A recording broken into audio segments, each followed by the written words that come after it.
Secrets మీతో share చేయబోతున్నాను. నిజం చెప్పాలంటే ప్రపంచంలో అన్ని దేశాల కంటే మన భారతదేశ చరిత్ర చాలా గొప్పగా, ఇంట్రెస్టింగ్ గా, మిస్టీరియస్ గా ఉంటుంది. ఎన్నో అద్భుతమైన సంఘటనలు ఈ గడ్డపై జరిగాయి.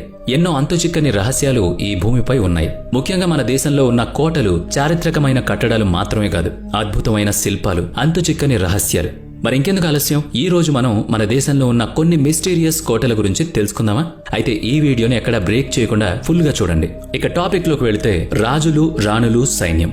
వీరందరి గురించి చెప్పుకుంటున్నప్పుడు వాళ్ళు నివసించే కోటల గురించి కూడా మనం చెప్పుకుంటూ ఉంటాం. కోటలంటే రాజవంశీకులు ఉండే ప్రాంతం. అందుకే దానికి క్రేజ్ ఎక్కువ. ఎందుకంటే రాజులు వాళ్ల కోటను ఎంతో అద్భుతంగా, కళాత్మకంగా కట్టేవాళ్లు. వింతలు, విశేషాలన్నీ ఆ కోటల్లో కొలువై ఉండేవి. వాటి గురించి ఊరి జనం, పక్క రాజ్యం వాళ్ళు కూడా కథలుగా చెప్పుకునేవాళ్లు. విచిత్రం ఏంటంటే ఇప్పటికీ కొన్ని కోటల గురించి మనం అంతే ఇంట్రెస్టింగ్ గా చెప్పుకుంటూ ఉంటాం. అసలింతకీ కోట ఎలా ఉంటుందో మీకు గుర్తుకొచ్చిందా? ఎందుకు ఐడియా ఉండదు? అందరూ బాహుబలి సినిమా చూశారు కదా, అందులో ఎంత పెద్ద పెద్ద కోటలు కనిపిస్తాయి. అవైతే గ్రాఫిక్స్ అనుకోండి. అయితే అలాంటి అద్భుతమైన కోటలు మన ఇండియాలో కూడా చాలా ఉన్నాయి. మరి ఈ వీడియోలో ఆ కోటలను ఒలుక్కేద్దాం పదండి. ముందుగా శనివార్ వాడ. భారతదేశంలో ఉన్న అత్యంత పురాతన నిర్మాణాల్లో పాపులర్ అయిన కట్టడం శనివార్ వాడ. ఈ కోట గురించి మీరు వినే ఉంటారు, కానీ ఇప్పుడు నేను ఆ కోటలోని రహస్యాలు చెప్పబోతున్నాను. అయితే అవి చెప్పే ముందు ఈ కోట గురించి కాస్త చెబుతాను. ఇది అత్యంత పురాతనమైంది. మహారాష్ట్రలోని పూణే నడిబొడ్డున ఉంది. దీన్ని 18వ శతాబ్దంలో నిర్మించారు. 1881లో మరాఠా సామ్రాజ్యం ఆవిర్భవించిన తర్వాత ఈ ప్యాలెస్ భారత రాజకీయాలకు కేంద్రంగా మారింది. అసలింతకీ ఈ కోటను నిర్మించింది ఎవరో తెలుసా? పీష్వా బాజీరావు. అతను 1770లో ఈ కోటను కట్టాడు. అదే అతని నివాసం. దానికి శనివార్ వాడ అని పేరు పెట్టాడు. 7 అంతస్తుల ఈ కోటలో దాదాపు 1000 మందికి పైగా ప్రజలు నివాసం ఉండేవాళ్లు. పీష్వా నాసా సాహెబ్ కు మాధవరావు, విశ్వస్రావ్, నారాయణరావు అనే 3 కొడుకులు. 3వ పానిపట్టు యుద్ధంలో పీష్వా నాసాసాబ్ చనిపోయాడు. ఆ తర్వాత మాధవరావు రాజయ్యాడు.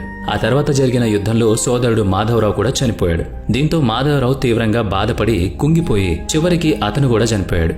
అయితే ఆ సమయంలో రాజు అయ్యేందుకు ఎవ్వరూ లేరు. ఎందుకంటే అప్పటికి మిగిలిన్న 3వ కొడుకు నారాయణరావుకి 16 సంవత్సరాలు. అందుకే సింహాసనాన్ని అధిరోహించలేకపోయాడు. అయితే తన మామ రఘునాథరావు ఆ బాధ్యతలు అందుకున్నాడు. అయితే నారాయణరావు తన పదవికి అడ్డొస్తాడేమోనని తన భార్య ఆనందీబాయితో కలిసి నారాయణరావుని దారుణంగా చంపేస్తారు. అంతేకాకుండా ఈ హత్య తర్వాత నారాయణరావు డెడ్ బాడీకి అంత్యక్రియలు కూడా చేయకుండా ఒక నదిలో పడేస్తారు. ఆచారం ప్రకారం అంత్యక్రియలు చేయకపోతే వాళ్ల ఆత్మ అక్కడే ఉండిపోతుందని నమ్ముతారు. అప్పటినుంచి నారాయణరావు ఆత్మ ఈ కోటలో సహాయం కోసం ఎదురు చూస్తుందని, కాకమాల వాచ్య అనే ఏడుపు రాత్రిపూట వినిపిస్తుందని చెబుతూ ఉంటారు. అంటే దీని అర్థం అతన్ని రక్షించమని వేడుకోవడం. అందుకే ఈ కోట దేశంలోని అత్యంత హాంటెడ్ కోటల్లో ఒకటిగా మారింది. అందులోనూ ఈ కోటను చూస్తే సగం కాలినట్టు మనకు కనిపిస్తుంది. అయితే దీని వెనుక పెద్ద కథే ఉంది. అదేంటంటే 1828లో ఈ కోటకు నిప్పంటుకుంది. అప్పుడే గ్రానైట్ అంతా నల్లగా మారిపోయింది. అందుకే ఈ శనివార్ కోటను చూస్తే మనకు హాంటెడ్ పోర్ట్ గా కనిపిస్తోంది. తరువాతిది తాల్ బెహాట్ కోట. ఇది ఉత్తరప్రదేశ్లోని ఝాన్సీ లలిత్పూర్ 4 లేన్ల రోడ్డుపై ఉంది.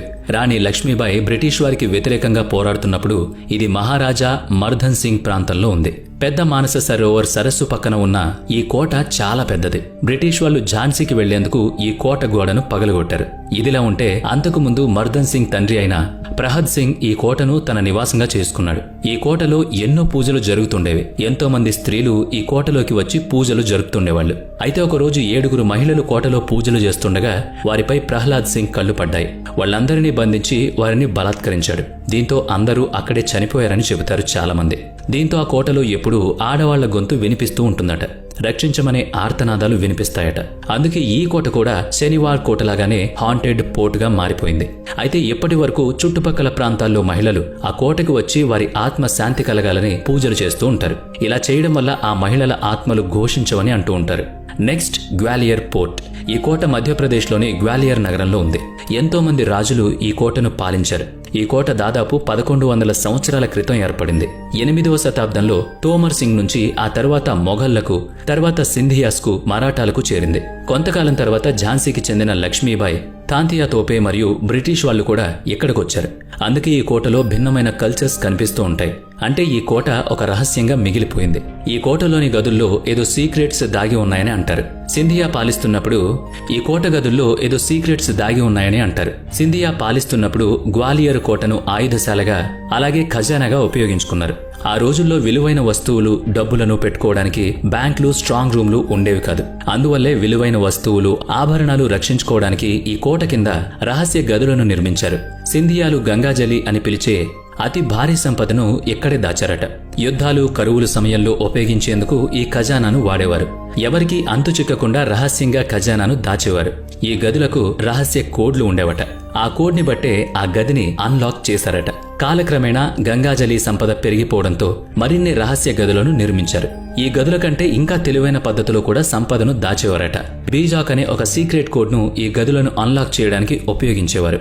మహారాజా జైజీరావుకు తప్ప మిగిలిన ఎవ్వరికీ ఈ కోడ్ల గురించి తెలియదు. దీంతో అతను చనిపోయిన తర్వాత ఆ గదుల గురించి తెలుసుకునేందుకు ఎవ్వరి వల్ల కూడా కాలేదు. ఎందుకంటే జైజీరావు కొడుకు ఆ సమయంలో చిన్నపిల్లాడు. అందుకే ఆ గదుల రహస్య వివరాలు తండ్రి కొడుకుతో చెప్పలేకపోయాడు. దీంతో వాటిని ఎవ్వరూ తెలుసుకోలేకపోయారు. ఇదిలా ఉంటే ఒకానొక టైంలో రంజిత్ రావు ఈ కోటను రూల్ చేశాడు. ఈ రాజుకు ఒక భయం ఉండేది, ఎవరో ఊరిలో జనమే తనని చంపేస్తారని. దీంతో దీనికి ఒక పరిష్కారం వెతుక్కున్నాడు రాజు. అనుమానం ఉన్న వాళ్ళందరినీ పట్టుకొచ్చి జైల్లో వేసేవాడు. ఇలా వేసిన వాళ్ళందరినీ ఒకేసారి చంపకుండా కిరాతకంగా హింసించి చంపేవాడు రాజు. అలా ఈ కోటలో ఇలా చనిపోయిన వాళ్ళంతా ఆత్మలుగా తిరుగుతున్నారని జనం భయపడుతూ ఉంటారు. నెక్స్ట్ మల్బా మహల్. మహల్ అనే పేరు వినగానే అదేదో పెద్ద రాజమందిరం అనుకునేరు. కానే కాదు, అదొక మిస్టరీ మహల్. ఇది ఢిల్లీలోని బిస్తదారీ రోడ్లో ఢిల్లీ ఎర్త్ స్టేషన్ పక్కన ఉంది. ఇది బుద్ధ జయంతి పార్క్ వెనుక ఉన్న అటవీ ప్రాంతంలో నిషేధించబడిన భాగం. మాల్బా మహల్ ను బిస్తదారీ మహల్ అని కూడా పిలుస్తారు. ఈ మహల్ ను 1325లో ఫిరోజ్ షా తుగ్లక్ నిర్మించాడు. ఇదొక వేట వసతి గృహం. ఈ మహల్ దేశంలోని అత్యంత హాంటెడ్ ప్రదేశాల్లో ఒకటిగా పాపులర్ అయింది. అయితే ఇది ఇలా పాపులర్ అవ్వడానికి పెద్ద పెద్ద కారణాలే ఉన్నాయి. ఈ కోటను ఔద్ వంశానికి చెందిన రాజులు కొందరు ఆక్రమించారు. వీటిలో విలాయతు మహల్, ఔద్ బేగం, ఔద్ నవాబ్, వాజిద్ అలీ షా ఉన్నారు. అయితే ఆ తర్వాత నవాబ్ వాజిద్ అలీని బ్రిటిష్ వాళ్లు చంపేశారు. చాలా పెద్ద ఖజానాను ఈ రాజకుటుంబీకులు అక్కడ దాచిపెట్టారు. దానికోసం ఎంతో మంది ఈ మహల్ పై దండెత్తొచ్చారు. ఈ దాడిలో ఈ కుటుంబీకులను ఎందరినో చంపేశారు. మొత్తంగా చెప్పాలంటే ఔద్ చివరి నవాబ్ వజీద్ షా వంశం మొత్తంలో వారసుడిగా మిగిలింది బేగం విలాయత్ మహల్. ఈమె దగ్గర ఎన్నో వజ్రాలుండేవట. ఆ మహల్లో ఆమె తన కూతుళ్లు, మనవరాళ్లతో కలిసి ఉండేది. అయితే ఒకసారి ఆమె తన దగ్గర ఉన్న వజ్రాలను తిని ఆత్మహత్య చేసుకుందట.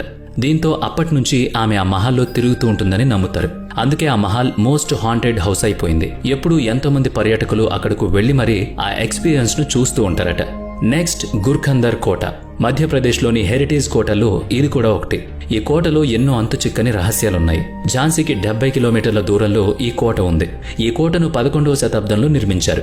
చందేలా, బుందేలా, ఖంగర్ వంటి రాజవంశస్థులు ఈ ప్రాంతంలో పాలన సాగించారు. తర్వాత ఈ కోటను తుగ్లక్ సొంతం చేసుకున్నాడు. ఈ కోటలో చాలా నిధి ఉండేది. అయితే ఈ కోట గురించి తెలుసుకోవాలని వెళ్లిన వాళ్ళు ఎవరూ కూడా ఇప్పటి వరకు తిరిగి రాలేదు. అందులో ఆర్కియాలజిస్టులు కూడా ఉన్నారు. అందుకే ఈ కోటను మోస్ట్ హాంటెడ్ ఫోర్ట్ అని పిలుస్తారు. అయితే ఈ కోటలో ఆత్మలు ఉన్నాయని కూడా నమ్ముతారు. ఒక తాంత్రికుడు యువరాణి అందాన్ని చూసి ఆకర్షితుడై మంత్రించిన నూనెతో వశం చేసుకోవాలని ప్రయత్నించాడట.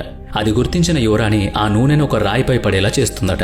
అయితే ఆ రాయి తాంత్రికుడిని హతమారుస్తుంది. దీంతో ఆ తాంత్రికుడు ఊరంతా నాశనమైపోవాలని శపిస్తాడు. ఈ కోటకు వెళ్లిన వారెవరూ తిరిగి రారని అప్పుడే అతను శాపమిస్తాడు. దీనికి తగ్గట్టే అక్కడకు వెళ్లిన వారెవ్వరూ కూడా వెనక్కి రావడం లేదు. దీంతో ఇదో మిస్టీరియస్ కోటగా నిలిచింది. చూసారా, ఇది మన భారతదేశంలో